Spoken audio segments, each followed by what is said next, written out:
गोवर्धन पूजा हिंदू धर्म के प्रमुख त्योहारों में से एक है।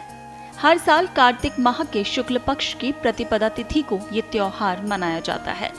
कई स्थानों पर गोवर्धन पूजा को अन्नकूट के नाम से भी जाना जाता है। गोवर्धन पूजा के दिन गोबर से गोवर्धन पर्वत की प्रतिमा बनाई जाती है और उसके बाद विधि विधान से उनकी पूजा की जाती है। इस बार यानी साल 2024 में गोवर्धन पूजा की तिथि को लेकर असमंजस की स्थिति बनी हुई है। लोगों के मन में ये सवाल है कि आखिर गोवर्धन पूजा कब मनाई जाएगी, 1 या 2 नवंबर। अगर आप भी गोवर्धन पूजा की तिथि को लेकर संशय में हैं, तो हम आपको स्पष्ट जानकारी दे रहे हैं। गोवर्धन पूजा की सही तिथि के साथ ही हम आपको पूजा के शुभ मुहूर्त की जानकारी देंगे और कथा भी बताएंगे। इस बार दिवाली की तारीख को लेकर जो असमंजस पैदा हुआ है, उसी की वजह से गोवर्धन पूजा की तारीख को लेकर भी लोग संशय में हैं। पंचांग के अनुसार कार्तिक मास के शुक्ल पक्ष की प्रतिपदा तिथि 1 नवंबर शाम 6:17 से शुरू होगी। वहीं ये प्रतिपदा तिथि 2 नवंबर को रात को 8:22 तक व्याप्त रहेगी। तो हिंदू धर्म में जैसा कि उदया तिथि को माना जाता है, इसलिए गोवर्धन पूजा का त्योहार 2 नवंबर को उदया तिथि में ही मनाया जाना सही रहेगा। अगर आप गोवर्धन पूजा करने वाले हैं तो इसके लिए शुभ मुहूर्त 2 नवंबर की शाम को रहेगा। शाम को 6:30 से 8:45 के बीच आप गोवर्धन पूजा कर सकते हैं। इस दौरान गोवर्धन महाराज की पूजा करने से आपको शुभ फलों की प्राप्ति होगी।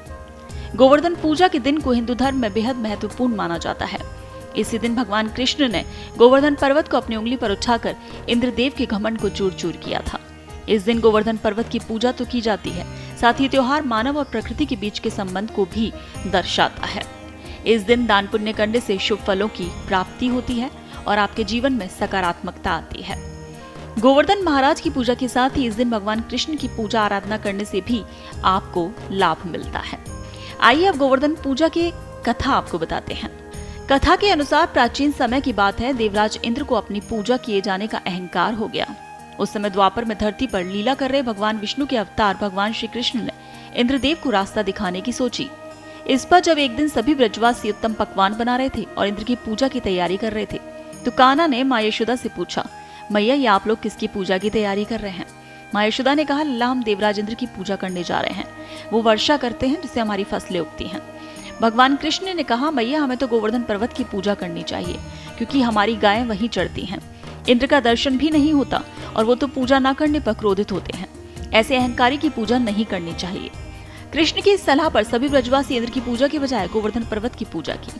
इंद्र ने इसे अपना अपमान समझा और कुपित होकर मूसलाधार वर्षा शुरू कर दी।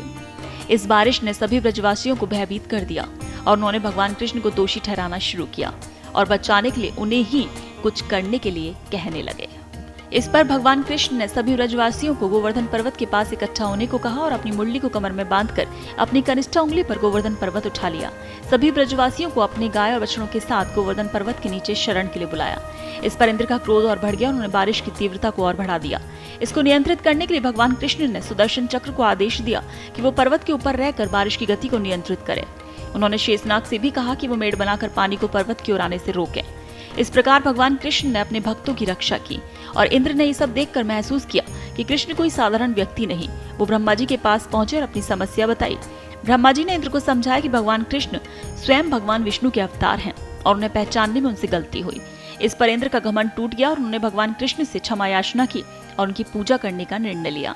इसके बाद से ही ब्रज सहित पूरे संसार में इस दिन गोवर्धन पूजा होने लगी और कान्हा को अन्नकूट का भोग लगाया जाने लगा।